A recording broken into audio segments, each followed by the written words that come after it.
transported across the ocean within days by cargo plane or container ship.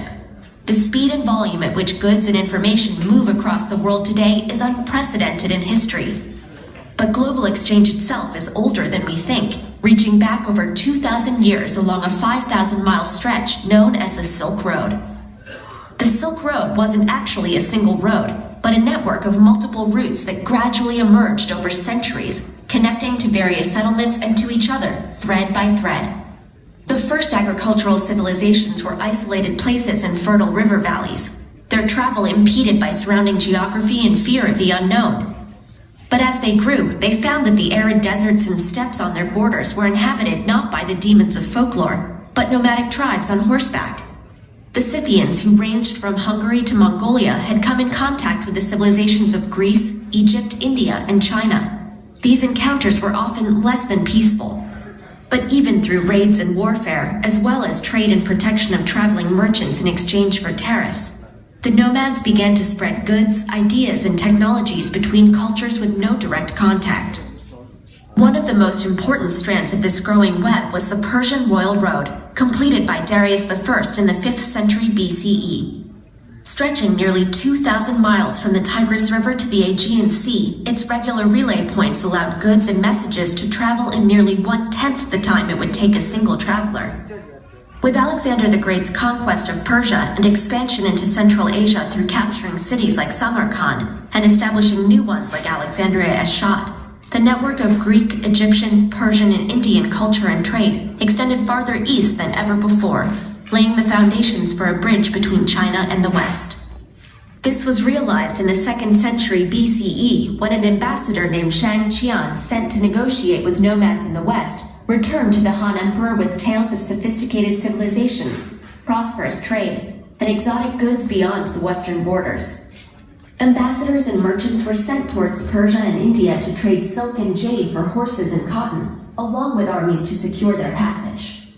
Eastern and western routes gradually linked together into an integrated system spanning Eurasia, enabling cultural and commercial exchange farther than ever before. Chinese goods made their way to Rome, causing an outflow of gold that led to a ban on silk, while Roman glassware was highly prized in China.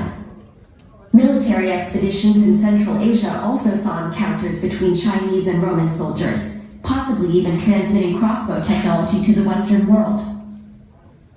Demand for exotic and foreign goods and the profits they brought kept the strands of the Silk Road intact, even as the Roman Empire disintegrated and Chinese dynasties rose and fell. Even Mongolian hordes, known for pillage and plunder, actively protected the trade routes rather than disrupting them. But along with commodities, these routes also enabled the movement of traditions, innovations, ideologies, and languages.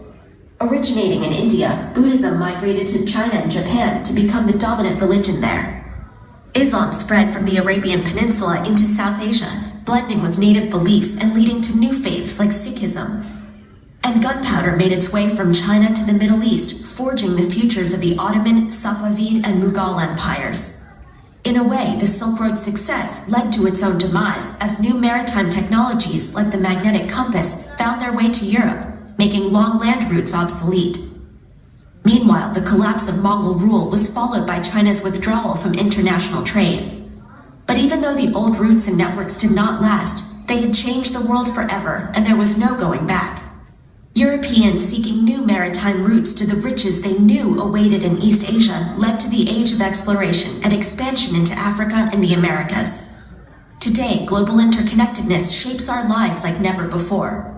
Canadian shoppers buy t-shirts made in Bangladesh. Japanese audiences watch British television shows, and Tunisians use American software to launch a revolution. The impact of globalization on culture and economy is indisputable, but whatever its benefits and drawbacks, it is far from a new phenomenon.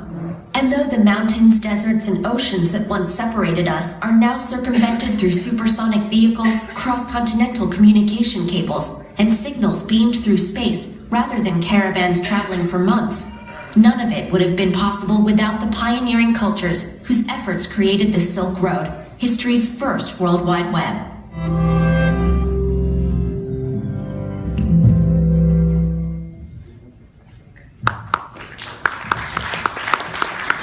เป็นก็ส first created mankind. He wants everybody here to be in peace. And God also wants us to be in love. And when God created the Silk Road, He wants every one of us to exchange our technology, our respect for each other's culture, and we work in peace. Thank you very much to the government of Pondicherry for inviting me here to be sharing with all of you on the Silk Road. And also thank you very much to United World Halal Development, Mr. Jira, for allowing me to be sharing. Now with the Silk Road, we are talking about opening up 60 million of Chinese Muslims. Have anybody seen so many Muslims in China? Yes. So I'm being invited here to share with you a new market, a market that you have not been able to access. And I'm here to be sharing with you at the trade booth whenever you are available in the afternoon. Speak to me. We are moving into the northwest of China, including provinces like Xi'an, which has the oldest mosque, more than 1,300 years mosque, the Great Mosque of China. We are talking about the city of Xinjiang, the city of Ningxia, the city of Gansu province, etc. and etc. So what do we have actually for the new Silk Road? The new Silk Road is not the old Silk Road. Alright, our ancestor has managed to create the old Silk Road successfully. Now, in our generation, we hope to follow with our ancestor what our ancestor has passed down to us. So it is our responsibility to hold our hands together as one human community, one human family. Let us work together hand in hand to make it possible. And then from us, we pass down to our next generation. So what do you have in store in the new Silk Road? We're talking about tourism. There are so many beautiful places, including a halal hotel, halal food, halal restaurant. Everything you see is all halal. I was surprised when I was in Xi'an last weekend. The whole street are all Chinese Muslim. We eat together, we share joke together, we love one another. I think we should put in more effort together, as one human family. Like I said, in order to save time, because my time not so much, please, if you are interested to explore the new Silk Road opportunity with me, please come to the trade booth, look for me, and we can sit down one-to-one. Thank you very much, gentlemen. Thank you.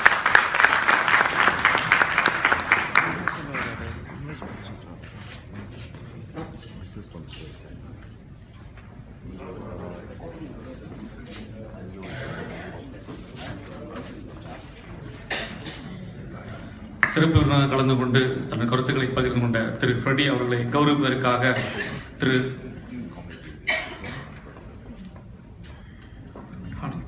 மருத்துவர் திரு ஹானி அவர்களை நாங்கள் அன்புடன் வரவேற்கிறோம். I would like to call upon Mr. Hani Al-Mazidi, Associate Research Scientist, Kuwait Institute for Scientific Research, Kuwait, to honor our guest.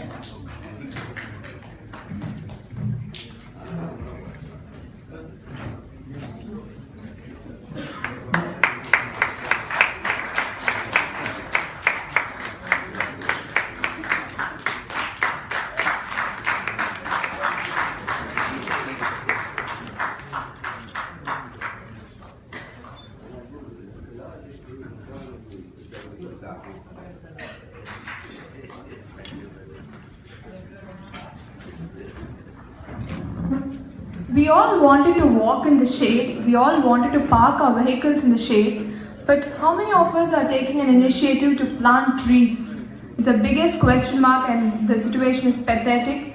And today, on account of World Halal Day, we're going to take an initiative to plant